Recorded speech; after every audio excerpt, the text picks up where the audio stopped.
ಎಲ್ಲರಿಗೂ ನಮಸ್ಕಾರ. ನಾನು ನಿಮ್ಮ ರಾಮಚಂದ್ರ. ಕನ್ನಡ ಮಿತ್ರ ಯೂಟ್ಯೂಬ್ ಚಾನಲ್ಗೆ ತಮಗೆಲ್ಲರಿಗೂ ಸ್ವಾಗತ. ಎಲ್ಲ ಪ್ರೀತಿಯ ವೀಕ್ಷಕರೇ, ಈಗಾಗಲೇ ನಿಮಗೆ ಈ ವಿಡಿಯೋ ಯಾವುದ್ರ ಬಗ್ಗೆ ಅಂತ ಹೇಳಿ ತಮ್ನೈಲ್ ನೋಡಿ ಗೊತ್ತಾಗಿರ್ತದೆ.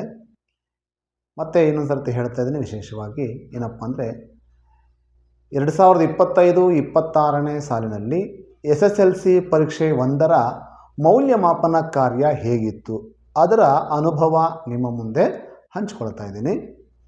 ಅನುಭವ ಮತ್ತು ಈ ಮೌಲ್ಯಮಾಪನದಲ್ಲಿ ನಾನು ಕಂಡಂತಹ ಒಂದು ಮಿಸ್ಟೇಕ್ಸ್ನ ಮಕ್ಕಳಿಗೆ ಯಾವ ರೀತಿ ಅದನ್ನು ಸರಿ ಮಾಡ್ಕೋಬಹುದು ಮುಂದಕ್ಕೆ ಅನ್ನೋದನ್ನು ಈ ವಿಡಿಯೋದಲ್ಲಿ ಇನ್ನೊಂದು ವಿಷಯದ ಬಗ್ಗೆ ಕೂಡ ಇಲ್ಲಿ ತಿಳಿಸ್ತೀನಿ.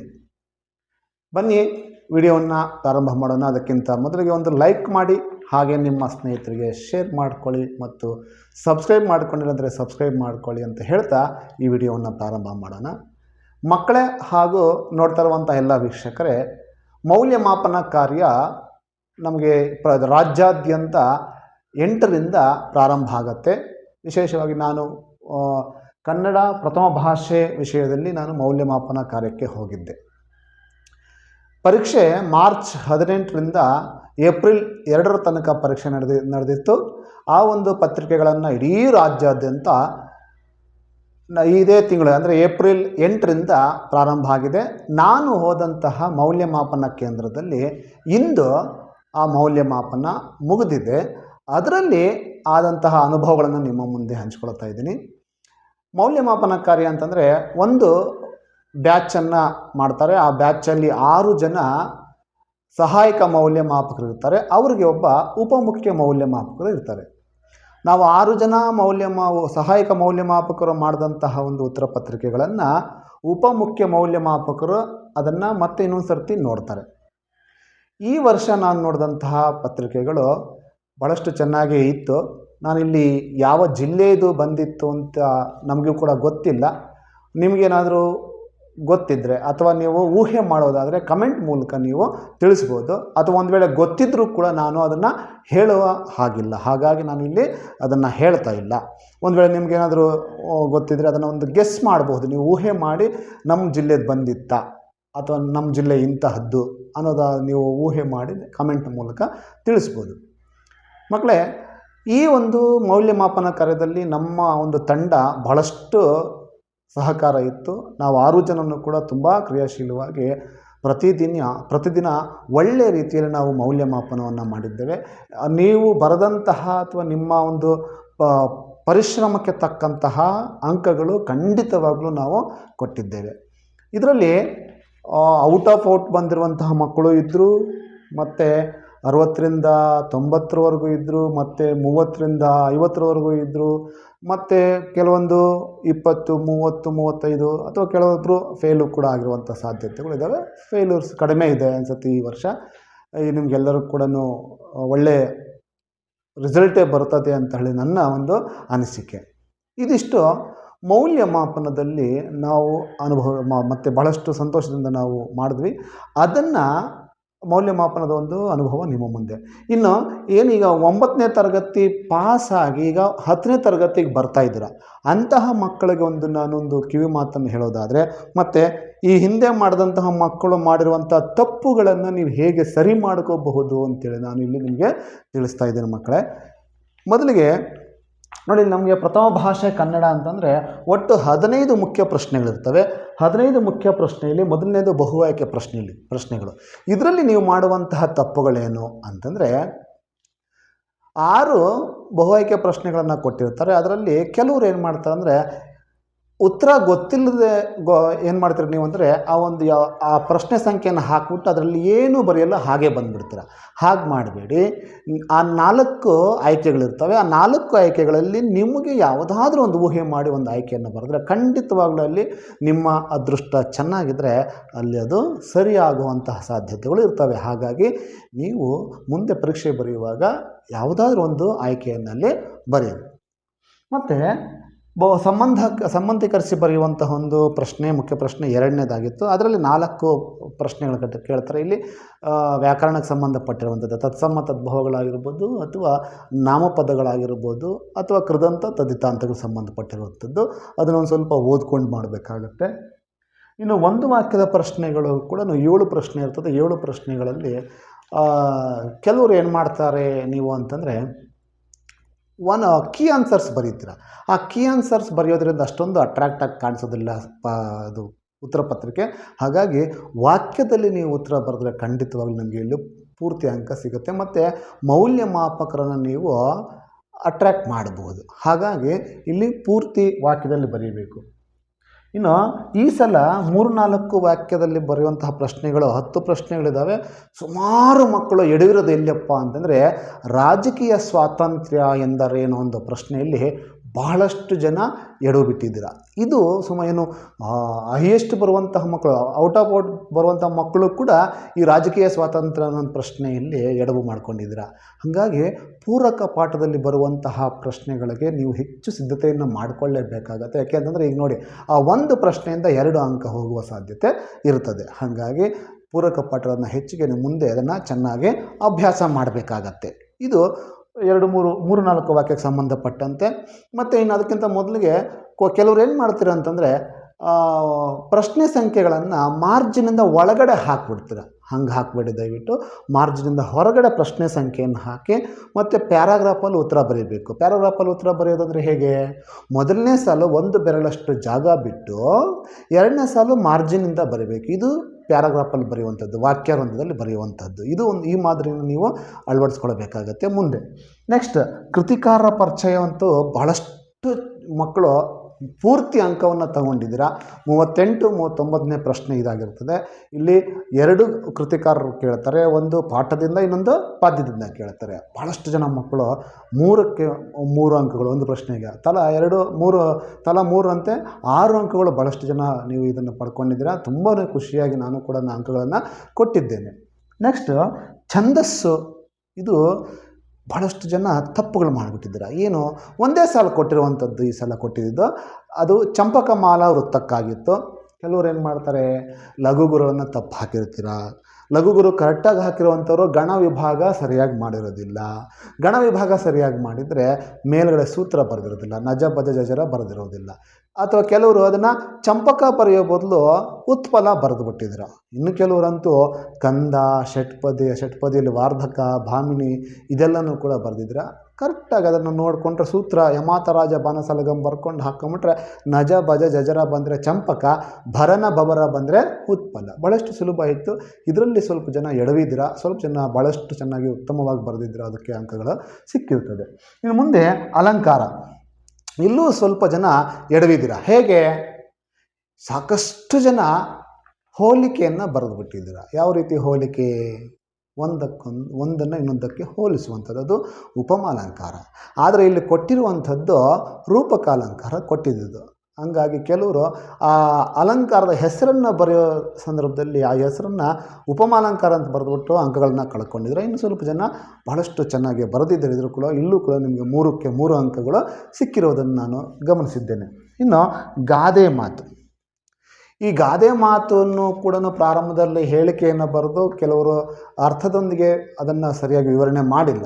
ಇದನ್ನು ಬರೆಯುವಂಥದ್ದು ಆ ಪ್ರಾರಂಭದ ಹೇಳಿಕೆ, ಗಾದೆಗಳು ವೇದಗಳಿಗೆ ಸಮಾನ, ವೇದಗಳು ಸುಳ್ಳಾದರೂ ಗಾದೆಗಳು ಸುಳ್ಳಾಗೋದಿಲ್ಲ. ಇದನ್ನು ನೀವು ಸ್ಪಷ್ಟವಾಗಿ ಹೇಳಿ ಆಮೇಲೆ ಅದಕ್ಕೊಂದು ಪೂರಕವಾದಂಥ ಒಂದು ಕಥೆಯನ್ನು ಹೇಳಿ ಅದರ ಮೌಲ್ಯವನ್ನು ಬರೆದುಬಿಟ್ರೆ ಖಂಡಿತ ನಿಮಗೆ ಇಲ್ಲಿ 3 ಅಂಕ ಸಿಗ್ತದೆ. ಭಾಳಷ್ಟು ಜನ ಬರೆದಿದ್ದೀರ. ಕೆಲವರು ಇದರಲ್ಲಿ ನೀರಸವಾದಂಥ ಒಂದು ಪ್ರದರ್ಶನ ಕೊಟ್ಟಿರುವಂಥದ್ದು ನಾನು ಗಮನಿಸಿದ್ದೇನೆ. ಇನ್ನು ಮುಂದೆ ಸಂದರ್ಭಕ್ಕೆ ಸಂಬಂಧಪಟ್ಟಂತೆ ಈ ಸಂದರ್ಭದಲ್ಲಿ ಸುಮಾರು ಜನ ಎಡವು ಬಿಟ್ಟಿದ್ದೀರ. ಅದು ಹೇಗೆ? ಆಯ್ಕೆ ಬರೆದಿರ್ತೀರ, ಆಯ್ಕೆ ಬರೆದ್ರೆ ಸಂದರ್ಭ ಬರೆದಿರಲ್ಲ, ಇದೆರಡೂ ಬರೆದಿದ್ರೆ ಸ್ವಾರಸ್ಯವನ್ನು ಬರೆದಿರೋದಿಲ್ಲ. ಇನ್ನು ಕೆಲವು ಮೇಜರ್ ಮಿಸ್ಟೇಕ್ ಏನಪ್ಪ ಇಲ್ಲಿ ಸಂದರ್ಭ ಬರೆಯಬೇಕಾದ್ರೆ ಅಂತಂದರೆ, ಆಯ್ಕೆಯನ್ನು ನೀವು ಗೊಂದಲ ಮಾಡಿಕೊಂಡು ಎದೆಗೆ ಬಿದ್ದ ಅಕ್ಷರ ಪಾಠದ್ದು ಭಾಗ್ಯಶಿಲ್ಪಿಗಳಿಗೆ ಹಾಕಿರ್ತೀರ, ಭಾಗ್ಯಶಿಲ್ಪಿಗಳದ್ದು ಯುದ್ಧಕ್ಕೆ ಹಾಕ್ಬಿಟ್ಟಿರ್ತೀರ. ಹಿಂಗೆ ಕನ್ಫ್ಯೂಷನ್ ಮಾಡ್ಕೊಳ್ಳೋ ಅವಶ್ಯಕತೆ ಇಲ್ಲ. ಆ ಸಾಲು ಗಮನಿಸಿ 2 ಸರ್ತಿ ಓದ್ಬಿಟ್ಟು ಇದು ಯಾವ ಪಾಠ, ಯಾವ ಪದ್ಯ, ಯಾರು ಬರೆದಿರೋದು, ಆಕಾರ ಕೃತಿ ಯಾವುದು, ಯಾವ ಸಂದರ್ಭ, ಅದರ ಸ್ವಾರಸ್ಯ ಅಂತೇಳಿ ಏನಂತ ಬರೆದುಬಿಟ್ರೆ ಖಂಡಿತ ಇಲ್ಲಿ ನಿಮಗೆ 18ಕ್ಕೆ 18 ಅಂಕಗಳು ಸಿಗುವಂಥ ಸಾಧ್ಯತೆ ಇರ್ತದೆ. ಇಲ್ಲೂ ಕೂಡ ಕೆಲವರು ನೀರಸವಾದಂಥ ಒಂದು ಪ್ರದರ್ಶನವನ್ನು ಮಾಡಿದ್ದೀರ. ಇದೊಂದು ನೀರಸವಾದಂಥದ್ದು. ಇನ್ನು ಮುಂದೆ ಪದ್ಯ ಅಂತೂ ಬಹಳಷ್ಟು ಜನ ಮಕ್ಕಳು ಔಟ್ ಆಫ್ ಔಟ್ ತೊಗೊಂಡಿದ್ದಾರೆ. 4ಕ್ಕೆ 4 ಸಾಲು. ಯಾಕೆ ಅಂತಂದರೆ ಪೂರ್ವ ಸಿದ್ಧತಾ ಪರೀಕ್ಷೆಯಲ್ಲಿ 1, 2, 3 ಮತ್ತು ಮುಖ್ಯ ಪರೀಕ್ಷೆಯಲ್ಲಿ ಅದೇ ಪದ್ಯ ಕೇಳಿದ್ದಾರೆ. ಸಂಕಲ್ಪ ಗೀತೆ ಪದ್ಯ. ಕಲುಷಿತವಾದಿ ನದಿ ಜಲಗಳಿಗೆ ಮುಂಗಾರಿನ ಮಳೆಯಾಗೋಣ, ಬರಡಾಗಿರುವೆ ಕಾಡು ಮೇಡುಗಳ ವಸಂತವಾಗುತ್ತಾ ಮುಟ್ಟೋಣ. ಈ 4 ಸಾಲು ಬರೆದ್ರೆ ನಿಮಗೆ ಬರೆದಿದ್ದೀರಾ. ಇನ್ನು ಕೆಲವರು ನನಗೆ 2 ಪ್ಯಾರ ಬರುತ್ತೆ ಅಂಥೇಳಿ 2ನ್ನೂ ಬರೆದಿದ್ದೀರಾ. ಆದರೆ ನಿಮಗೆ ಅಂಕ ಕೊಡುವಂಥದ್ದು ಮೊದಲು ಯಾವುದು ಬರೆದಿರ್ತೀರೋ ಅದಕ್ಕೆ ಮಾತ್ರ ಕೊಡ್ತಾರೆ, 2ನೇದಕ್ಕೆ ಕೊಡೋದಿಲ್ಲ.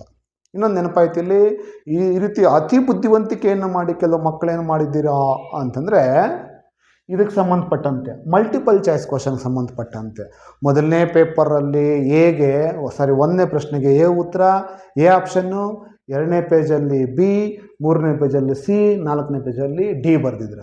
ಇದು ಅತಿ ಬುದ್ಧಿವಂತಿಕೆ. ಮೌಲ್ಯಮಾಪಕರು ಏನು ಮಾಡ್ತಾರಪ್ಪ ಅಂತಂದರೆ ಮೊದಲು ನೀನು ಯಾವುದು ಬರೆದಿರ್ತೀಯೋ ಅದಕ್ಕೆ ಮಾತ್ರ ಅಂಕ ಕೊಡ್ತಾರೆ. 2ನೇದು, 3ನೇದು, 4ನೇದಲ್ಲಿ ನೀವು ಬರೆದಿದ್ರೆ ಅದನ್ನು ಪುನರಾವರ್ತನೆ ಅಂಥೇಳಿ ಬರೆದುಬಿಡ್ತೀವಿ. ಹಾಗಾಗಿ ನೆನ್ಪಿಟ್ಕೊಳ್ಳಿ, ಯಾವುದಾದ್ರೂ ಒಂದನ್ನು ಮಾತ್ರ ಬರೀಬೇಕು. ಇನ್ನು ಕೆಲವರು ಇನ್ನೂ ಬುದ್ಧಿವಂತರು ಏನು ಮಾಡ್ತೀರಾ, ಪ್ರಶ್ನೆ ಸಂಖ್ಯೆ 1 ಅದಕ್ಕೆ ಆಪ್ಷನ್ನು ಎ ಅಥವಾ ಬಿ ಅಂತ ಹಾಕಿರ್ತಾರೆ. ಅದು ಕೂಡ ರಾಂಗ್ ಆಗುವ ಸಾಧ್ಯತೆ ಇರ್ತದೆ. ಹಾಗಾಗಿ ಯಾವುದಾದ್ರು ಒಂದನ್ನು ಬರೀ, ಗೊತ್ತಿಲ್ಲ ಅನ್ನೋ ಸಂದರ್ಭದಲ್ಲಿ ಬಿಡಬೇಡ. ಅದು ಯಾವುದಾದ್ರೂ ಒಂದನ್ನು ಬರೆದ್ರೆ ನಿಮಗೆ ಅದು ಅದೃಷ್ಟ ನಿಮಗೆ ಸರಿಯಾದ ಉತ್ತರ ಆಗಬಹುದು. ಅದನ್ನು ಗಮನದಲ್ಲಿ ಇಟ್ಕೊಳ್ಳಿ. ಮತ್ತು ಸಾರಾಂಶ ಬರೆಯುವಂಥದ್ದು, ಇದರಲ್ಲೂ ಕೂಡ ಸ್ವಲ್ಪ ಜನ ಬರೆದಿದ್ದೀರಾ, ಇನ್ನು ಸ್ವಲ್ಪ ಜನ ಖಂಡಿತವಾಗಲೂ ಇದನ್ನು ಸರಿಯಾಗಿ ಬರೆದಿಲ್ಲ. ಇದನ್ನು ಬರೆಯುವಂಥದ್ದು ಹೇಗೆ, ಅದರ ಆಯ್ಕೆ, ಯಾರು ಕವಿ, ಪದ್ಯದ ಹೆಸರೇನು ಅನ್ನೋದನ್ನು ಬರೆದುಬಿಟ್ಟು ಆ ಸಾಲುಗಳ ಅರ್ಥವನ್ನು ನಾವು ಪದ್ಯದಲ್ಲಿ ಕೇಳಿದ್ವಿ. ಎತ್ತಣ ತುರಂಗಂ ಇದು ಅಂತ ಹೇಳಿ ಆ ಒಂದು ಸಾಲುಗಳು ಏನು ಹೇಳ್ತಾ ಇದೆ, ಯಾರು ಹೇಳ್ತಾ ಇದ್ದಾರೆ, ಯಾಕೆ ಹೇಳ್ತಾ ಇದ್ದಾರೆ, ಯಾವ ಸಂದರ್ಭ, ಮತ್ತು ಅದರಲ್ಲಿರುವಂಥ ಮೌಲ್ಯ ಏನು, ಲವಣ ಕ್ಷಾತ್ರ ಗುಣ ಸಹಜವಾಗಿ ಇಲ್ಲಿ ವ್ಯಕ್ತವಾಗಿದೆ ಅಂತೇಳಿ 2 ಅಂಶಗಳನ್ನು ಸೇರಿಸ್ಬಾರ್ದ್ರೆ ಖಂಡಿತ ಇಲ್ಲಿ 4ಕ್ಕೆ 4 ಅಂಕಗಳು ಸಿಗ್ತವೆ. ಈ ಮಿಸ್ಟೇಕ್ಸನ್ನ ಮಾಡಬೇಡಿ. ಕೆಲವರು ಏನು ಮಾಡಿದ್ದೀರಾ, ಬರೀ ಆ ಸಾಲುಗಳನ್ನು ಬರೆದುಬಿಟ್ಟು ಬಿಟ್ಟುಬಿಟ್ಟಿದ್ದೀರಾ. ಇನ್ನು ಕೆಲವರು ಆಯ್ಕೆ ಬರೆದಿದ್ದೀರಾ, ಸಾಲವನ್ನು ಬರೆದಿರಾ. ಆ ಸಾಲವನ್ನು ಬರೆದ್ರೆ ಅಂಕ ಕೊಡೋದಿಲ್ಲ. ಪ್ರತಿ ಸಾಲಿನ ಒಂದು ಅರ್ಥ ಹೇಳಬೇಕು ಮತ್ತು ಮೌಲ್ಯವನ್ನು ಬರೀಬೇಕಾಗತ್ತೆ. ನೆಕ್ಸ್ಟ್ 8-10 ವಾಕ್ಯಗಳಲ್ಲಿ ಇದು ಕೂಡ ಅಷ್ಟೇ ಶಬರಿ ಪಾಠ ಮತ್ತು ಕೌರವೇಂದ್ರನ ಕೊಂದಿನ ಕೇಳಿರುವಂಥದ್ದು. ಇದರಲ್ಲಿ ಸಾಕಷ್ಟು ಜನ ಶಬರಿ ಪಾಠದ್ದು ಬರೆದಿದ್ದೀರಾ. ಇನ್ನು ಕೆಲವರು ಕೌರವೇಂದ್ರನ ಕೊಂದಿನ ಬರೆದಿದ್ದೀರಾ. ಇನ್ನು ಕೆಲವರು ಅದನ್ನು ಬಿಟ್ಟಿದ್ದಾರೆ. ಒಂದು ಮಾತ್ರ ಬರೆದಿದ್ದಾರೆ. ಇನ್ನು ಬಿಟ್ಟರೆ ಒಂದು ಪ್ರಶ್ನೆ ಬಿಟ್ಟರೆ 4 ಅಂಕಗಳು ಹೋಗ್ಬಿಡ್ತವೆ. ಹಾಗಾಗಿ ಬಹಳ ಸುಲಭವಾಗಿತ್ತು ಎರಡನ್ನೂ ಕೂಡ. ಅದನ್ನು ಕತೆ ಆಧಾರಿತವಾಗಿ ನೀವು ವಿವರಣೆ ಕೊಟ್ಟುಬಿಟ್ಟಿದ್ರೆ ಖಂಡಿತ ಅಲ್ಲಿ 4ಕ್ಕೆ 4 ಸಿಗ್ತಾ ಇತ್ತು. ಈ ಮಿಸ್ಟೇಕನ್ನು ಮಾಡಬೇಡಿ. ಆಗ ಅದನ್ನು ಕೇಳಿದ್ರೆ ಪೂರ್ತಿಯ ಸಾರಾಂಶ ಬರೆದುಬಿಟ್ರೆ ನಿಮಗೆ ಖಂಡಿತ ಇಲ್ಲಿ ಅಂಕಗಳು ಸಿಗ್ತವೆ. ಇನ್ನು ನೆಕ್ಸ್ಟ್ ಅಪಠಿತ ಗದ್ಯ ಬಹಳ ಚೆನ್ನಾಗಿ ಬರೆದಿದ್ದಾರೆ ಕೆಲವರು ನೇರವಾಗಿ ಯಾವ ಉತ್ತರ ಇದೆ ಅದನ್ನು ಮಾತ್ರ ಆಯ್ಕೆ ಮಾಡ್ಕೊಂಡು ಬರೆದಿದ್ದೀರಾ. ಇನ್ನು ಕೆಲವರು ಏನು ಮಾಡಿದ್ದೀರಾ ಅಂತಂದರೆ ಮೊದಲನೇ ಪ್ರಶ್ನೆಗೆ ಇಡೀ ಗದ್ಯ, 2ನೇ ಪ್ರಶ್ನೆಗೆ ಇಡೀ ಗದ್ಯ ಬರೆದುಬಿಟ್ಟಿದ್ದೀರಾ. ಈ ರೀತಿ ಬರೆದ್ರೆ ಖಂಡಿತ ಅಂಕ ಸಿಗೋದಿಲ್ಲ. ಇದು ನೆನ್ಪಿಟ್ಕೊಳ್ಳಿ. ಅದು ನಿರ್ದಿಷ್ಟವಾಗಿ ಆ ಪ್ರಶ್ನೆಗೆ ಎಲ್ಲಿ ಉತ್ತರ ಇದೆಯೋ ಅದನ್ನು ಆಯ್ಕೆ ಮಾಡಿಕೊಂಡು ಬರೆದ್ರೆ ನಿಮಗೆ ಅಂಕ ಸಿಗ್ತದೆ. ಈ ರೀತಿ ಬರೆದ್ರೆ ಖಂಡಿತ ನಿಮಗೆ ಅಂಕಗಳು ಸಿಗೋದಿಲ್ಲ. ಇನ್ನು ಮುಂದೆ ಪತ್ರ ಎಲ್ಲರಿಗೂ ಬರುವಂಥದ್ದೇ. ಆದರೆ ಕೆಲವರು ಏನು ಮಾಡಿದ್ರೆ ಚೆನ್ನಾಗಿ ಬರೆದಿದ್ರೆ ಕೆಲವರು, ಇನ್ನು ಕೆಲವರು ವೈಯಕ್ತಿಕ ಪತ್ರವನ್ನು ಆಯ್ಕೆ ಮಾಡಿಕೊಂಡು ವ್ಯಾವಹಾರಿಕ ಪತ್ರದ ಹಂತಗಳನ್ನು ಬರೆದುಬಿಟ್ಟಿದ್ರು. ಈ ರೀತಿ ಬರೆದ್ರೆ ಖಂಡಿತ ಸಿಗೋದಿಲ್ಲ. ನೇಹ ಬರೀಬೇಕಾರುವಂಥದ್ದು ದಿಗಂತ ತಗೊಂಡು ವ್ಯಾವಹಾರಿಕ ಪತ್ರದಲ್ಲಿ ಬರೆದುಬಿಟ್ಟಿದ್ದಾರೆ. ಯಾಕೆಂತಂದರೆ ವ್ಯಾವಹಾರಿಕ ಪತ್ರ ಮತ್ತು ವೈಯಕ್ತಿಕ ಪತ್ರ ಹಂತಗಳು ಬದಲಾವಣೆ ಆಗತ್ತೆ. ಉದಾಹರಣೆಗೆ ವ್ಯಾವಹಾರಿಕ ಪತ್ರಕ್ಕೆ ಇಂದ ಎಡಗಡೆ ಬಂದರೆ ವೈಯಕ್ತಿಕ ಪತ್ರಕ್ಕೆ ಇಂದ ಬಲಗಡೆ ಬರ್ತದೆ. ಹಂಗಾಗಿ ನೀವು ಅದನ್ನು ಆ ಪ್ರಶ್ನೆಯನ್ನು ಚೆನ್ನಾಗಿ ಓದ್ಕೋಬೇಕು. ಹೆಂಗೆ ಇದನ್ನು ಡಿಸೈಡ್ ಮಾಡುವಂಥದ್ದು, ತಂದೆ, ತಾಯಿ, ಅಣ್ಣ, ತಮ್ಮ, ಸ್ನೇಹಿತೆ ಇವುಗಳು ಇಲ್ಲದೇ ಇರುವಂಥದ್ದು ವ್ಯಾವಹಾರಿಕ ಪತ್ರ. ಅದನ್ನು ತಗೊಂಡ್ರೆ ನಿಮಗೆ ಸುಲಭ ಆಗುತ್ತೆ. ಯಾಕೆಂದರೆ ವೈಯಕ್ತಿಕ ಪತ್ರ ಕರೆಕ್ಟಾಗಿ ಬಂದರೆ ನೀವು ಬರೀಬೋದು. ಇಲ್ಲಾಂದ್ರೆ ಅಲ್ಲಿ ಸಂಬೋಧನೆ ಬದಲಾವಣೆ ಆಗುತ್ತೆ. ತಂದೆಗೆ ತೀರ್ಥರೂಪ ಆಗುತ್ತೆ, ತಾಯಿಗೆ ಮಾತೃಶ್ರೀ ಆಗುತ್ತೆ, ಗೆಳೆಯರು ಆದರೆ ಅಥವಾ ಅಣ್ಣ ಅಕ್ಕ ಆದರೆ ಪ್ರೀತಿ ಆಗುತ್ತೆ, ನಮಗಿಂತ ಚಿಕ್ಕವರಿಗಿದ್ದರೆ ಅವ್ರಿಗೆ ಚಿರಂಜೀವಿ ಅಂತ ಬರ್ತದೆ. ಹಾಗಾಗಿ ಅದು ಸ್ವಲ್ಪ ಕ್ಲಿಷ್ಟ ಅನಿಸುತ್ತೆ. ವ್ಯಾವಹಾರಿಕ ಪತ್ರ ಭಾಳ ಸುಲಭ. ಅದನ್ನು ಆಯ್ಕೆ ಮಾಡಿಕೊಂಡ್ರೆ ನಿಮಗೆ ಖಂಡಿತ ನಿಮ್ಗೆ ಒಳ್ಳೆಯ ಅಂಕಗಳು ಸಿಗ್ತವೆ. ಹಾಗಾಗಿ ಇಲ್ಲಿ ನೀವು ಚೆನ್ನಾಗಿ ಅದನ್ನು ಈ ಒಂದು ತಪ್ಪುಗಳನ್ನು ಬರೀಬಾರ್ದು. ಮತ್ತು ಇನ್ನೊಂದು ಮುಖ್ಯವಾಗಿ ಏನಪ್ಪ ಅಂತಂದರೆ ಈ ಸಲ ಶಿಕ್ಷಣ ಸಚಿವರಿಗೆ ಪತ್ರವನ್ನು ಬರೀಬೇಕಾಗಿತ್ತು. ತರಬೇತಿ ಕೇಂದ್ರವನ್ನು ಸ್ಥಾಪನೆ ಮಾಡೋದಕ್ಕೆ.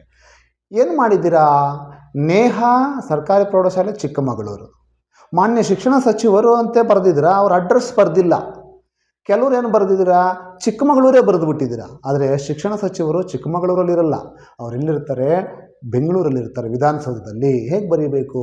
ಮಾನ್ಯ ಶಿಕ್ಷಣ ಸಚಿವರು, ಕರ್ನಾಟಕ ಸರ್ಕಾರ, ಬೆಂಗಳೂರು ವಿಧಾನಸೌಧ, ಇದನ್ನು ಬರೀಬೇಕು. ಅವ್ರ ಅಡ್ರೆಸ್ ಕರೆಕ್ಟಾಗಿ ಬರೀಬೇಕು, ವಿಳಾಸ ಇಲ್ಲಾಂದರೆ ಖಂಡಿತ ಅಂಕ ಕಳೆದುಕೊಳ್ಳುವ ಸಾಧ್ಯತೆ ಇರ್ತದೆ. ಈ ತಪ್ಪುಗಳನ್ನು ಮಾಡಬಾರ್ದು. ನೀವು ಕರೆಕ್ಟಾಗಿ ನೆಕ್ಸ್ಟ್ ಇನ್ನು ಮುಂದೆ ಬರುವಂಥವ್ರು ಸರಿಯಾಗಿ ಬರೀಬೇಕಾಗತ್ತೆ.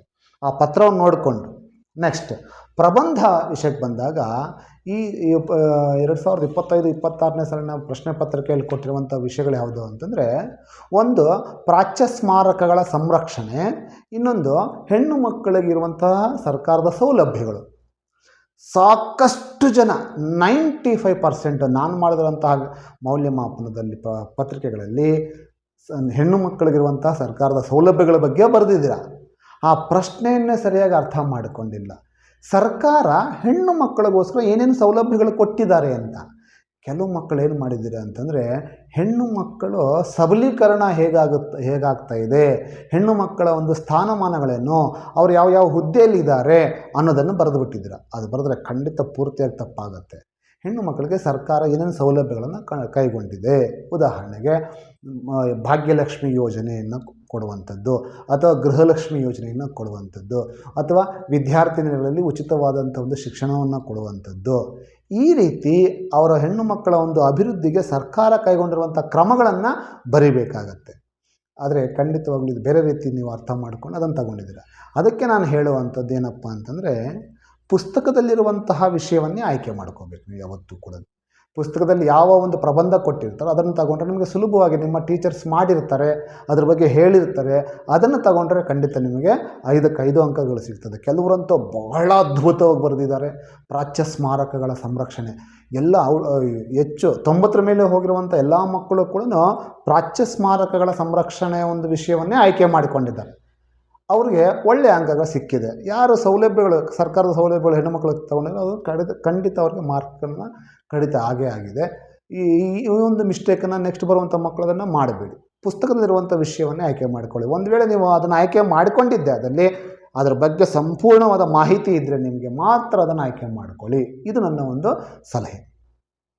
ಈ ಒಂದು ನಾನು ಏನು ಈ ವಿಡಿಯೋದಲ್ಲಿ ಹೇಳಿದ್ನಲ್ಲ, ಈ ಒಂದು ಮಿಸ್ಟೇಕ್ಸನ್ನು ಮುಂದೆ ಬರುವಂತಹ ವಿದ್ಯಾರ್ಥಿಗಳು ಮಾಡದೇ ಇರ್ರಿ ಅಂತ ನಿಮಗೆ ಹೇಳ್ತಾ ಇದ್ದೀನಿ. ಇದಿಷ್ಟು ಆಗಿತ್ತು ಈ ವಿಡಿಯೋದಲ್ಲಿ. ಮೌಲ್ಯಮಾಪನದಲ್ಲಿ ಯಾರ್ಯಾರು ಇರ್ತಾರೆ, ಹೇಗಿರ್ತಾರೆ, ಅದನ್ನು ಹೇಗೆ ಮಾಡ್ತಾರೆ ಅಂತ. ಮತ್ತು ಅದರಲ್ಲಿ ನೀವು ಮಕ್ಕಳು ಮಾಡಿರುವಂತಹ ತಪ್ಪುಗಳು, ಆ ತಪ್ಪುಗಳು ಯಾವ ರೀತಿ ನೀವು ತಿದ್ದುಕೊಳ್ಬೇಕು, ಯಾವ ತಪ್ಪುಗಳು ಮಾಡಬಾರ್ದು ಅನ್ನೋದ್ರ ಬಗ್ಗೆ ನಿಮಗೆ ಸಂಪೂರ್ಣವಾದ ಒಂದು ಮಾಹಿತಿಯನ್ನು ಕೊಟ್ಟಿದ್ದೇನೆ. ಮಕ್ಕಳೇ, ನಿಮಗೆ ಈ ಒಂದು ವಿಡಿಯೋ ಎಲ್ಲೋ ಒಂದು ಕಡೆ ನಿಮಗೆ ಉಪಯುಕ್ತ ಆಗುತ್ತೆ ಅಂಥೇಳಿ ನಾನು ಭಾವಿಸಿದ್ದೇನೆ. ಖಂಡಿತ ನಿಮಗೆ ಇಷ್ಟ ಆಗಿದ್ದರೆ ಒಂದು ಲೈಕ್ ಮಾಡಿ, ಹಾಗೆ ನಿಮ್ಮ ಸ್ನೇಹಿತರಿಗೆ ಹಂಚಿಕೊಳ್ಳಿ, ಮತ್ತು ಸಬ್ಸ್ಕ್ರೈಬ್ ಮಾಡಿಕೊಂಡು ಅಂದರೆ ಸಬ್ಸ್ಕ್ರೈಬ್ ಮಾಡಿಕೊಳ್ಳಿ ಅಂತ ಹೇಳ್ತಾ, ಮತ್ತೆ ಇನ್ನೊಂದು ವಿಡಿಯೋದಲ್ಲಿ ನಿಮಗೆ ಸಿಗ್ತೀನಿ. ನಿಮಗೆ ಎಷ್ಟು ಫಲಿತಾಂಶ ಬಂದ ಮೇಲೆ ಎಷ್ಟು ಅಂಕ ಬರಬಹುದು ಅನ್ನೋದನ್ನು ಕಮೆಂಟ್ನ ಮೂಲಕ ನೀವು ತಿಳಿಸಿ ಅಂತ ಹೇಳ್ತಾ, ಎಲ್ಲರಿಗೂ ನಮಸ್ಕಾರ, ಧನ್ಯವಾದಗಳು.